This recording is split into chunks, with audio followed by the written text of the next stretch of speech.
સુરતના નાસિરનગર ડિમોલિશન વિવાદમાં એસએમસી અધિકારી અને કોન્ટ્રાક્ટરની મિલીભગતનો આરોપ લાગ્યો છે। સુરત મહાનગરપાલિકાના કોન્ટ્રાક્ટર તેજુ રાજપૂતની કથિત મિલીભગત સામે આવી। શ્રીરામ એજન્સીના માલિક તેજુ રાજપૂતની એસએમસી અધિકારી સુજલ પ્રજાપતિ સાથે મિલીભગત હોવાનું સામે આવ્યું છે। બધાની મિલીભગતથી ડિમોલિશન થયાનો દાવો કર્યો છે। એસએમસી અધિકારી સુજલ પ્રજાપતિ અને તેજુ રાજપૂત સ્થળ પર ભેગા જ હતા। તેજુ રાજપૂતે મોસીન ફ્રૂટવાળા પાસેથી મંગાવ્યું હતું જેસીબી। ભૂતિયા ડેમોલેશનમાં સૌથી મોટો રોલ સુજલ પ્રજાપતિએ ભજવ્યાનો ઘટસ્ફોટ થયો છે। એસએમસીની તપાસ કમિટી પર પણ સવાલ ઊભા થયા છે। ત્યારે 4 દિવસ વીતી ગયા છતાં પણ નક્કર કાર્યવાહી નથી કરી તેવો પણ આરોપ લાગ્યો છે। નાસિરનગરમાં 100 મકાનો તોડી પાડ્યાનો વિવાદ વકર્યો છે અને નોટિસ વગર ગરીબોના ઘર તૂટ્યા બાદ મનપાએ પોતે ડિમોલિશન ન કરાવ્યાનો દાવો કર્યો હતો। પરંતુ ડિમોલિશનના 1 દિવસ બાદ જે તસવીરો સામે આવી રહી છે તે જ અનેક સવાલો ઉઠાવી રહી છે। અગાઉ સેન્ટ્રલ ઝોનના કાર્યપાલક ઇજનેર જયાંગ રામજીવાલાનો વિડીયો પણ સામે આવ્યો હતો, જેમાં તે માથે રૂમાલ બાંધી ડિમોલિશન સાઇટ પર દેખાઈ રહ્યા છે।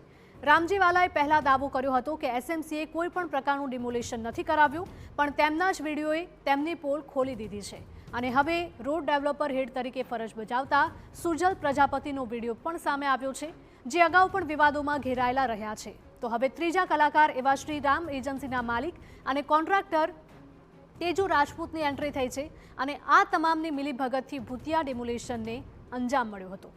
મુદ્દો એ છે કે જો ડિમોલિશન મનપા દ્વારા નથી કરાયું તો મનપાના અધિકારીઓ ત્યાં શું કરી રહ્યા છે?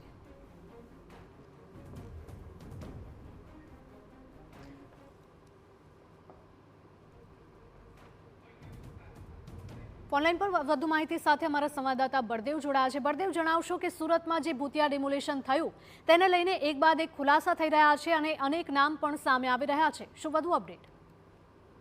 જે રીતે સુરતની અંદર જે નાસિરનગર ઝુંપડપટ્ટીની અંદર જે ડિમોલેશન થયું છે ને તેના કારણે છેલ્લા 14 દિવસથી જે વિવાદ ચાલી રહ્યો છે અને તેની અંદર સુરત મહાનગરપાલિકા દ્વારા એક કમિટીની જે રચના કરવામાં આવી છે અને આ કમિટીની રચના કર્યા બાદ પણ જે રીતે કમિટીની આજે તપાસ બાદ 4 દિવસ વીતી ગયા છે છતાં પણ કોઈ નક્કર કાર્યવાહી નથી થઈને લઈ અને તેને લઈને અનેક સવાલો ઉભા થઈ રહ્યા છે। જે કોન્ટ્રાક્ટર જે રીતે જેસીબી જે મોકલ્યા હતા, મશીનો જે મોકલ્યા હતા, તેજુ રાજપૂતે દ્વારા જે મોકલવામાં આવ્યા હોવાની જે હકીકત છે તે સામે આવી રહી છે। કારણ કે જે રીતે સુરત મહાનગરપાલિકાના જે રીતે કર્મચારીઓ દ્વારા જે તેજુ રાજપૂતને સંપર્ક કરવામાં આવ્યો હતો અને તેજુ રાજપૂત દ્વારા જે સલીમ જે ફ્રૂટ છે તેમના દીકરા દ્વારા આજે મશીન કોને મોકલવા માટેનું જે જણાવ્યું હતું, એટલે કે એ કહી શકાય છે એક પછી જે સવાલો ઉભા થઈ રહ્યા છે।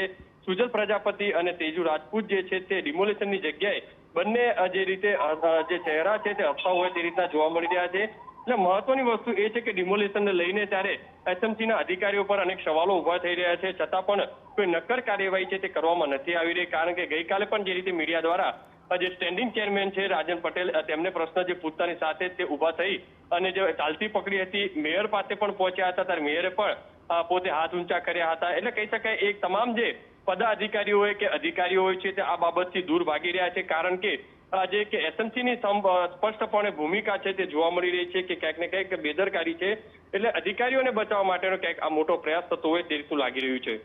જી બિલકુલ બળદેવ, માહિતી બદલ આપનો આભાર।